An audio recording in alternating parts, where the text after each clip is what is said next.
when I listened to this tape, I couldn't believe it. And every time I listen to it, I still can't believe it.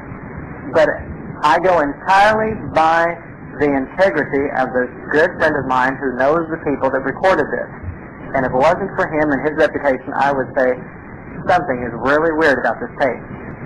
What happened was, as related to me by Dr. Schneider from Kansas City, a group of 7 people in Kansas City got together for choir practice. Have you heard this? Anybody heard this? Okay, a few people have. Everywhere I go around the country, 1 or 2 people have heard it, or have heard about it. But this is the tape of it. 7 people got together for choir practice in a church in Kansas City, and they were checking the sound equipment and their harmony. And they sang the chorus, hallelujah, through. They paused, and then they sang it through again. That was it, a cappella, no instrument. And when they started playing it back, they thought something went wrong with the system until they realized that there were thousands of voices singing with them. There was a harp, bass guitar, trumpet, all sorts of things in there. And then during the time that they had paused, there's a solo, which none of them sang.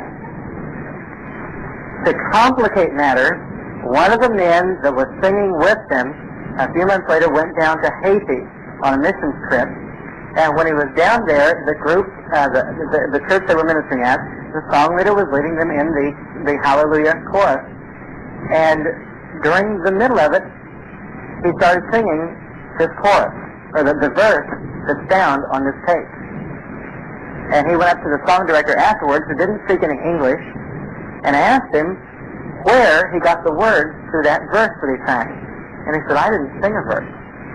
How can you explain it? You can't. But I have a friend in Lubbock, Texas. I'll be with him next week, and he's a music professor. And he listened to this tape, and he said, Claude, there are voices on there that are higher than the human vocal range can go. And they are sustained for a longer time than what the human voice can sustain one note with that much clarity. And so there's no other explanation for it except supernatural.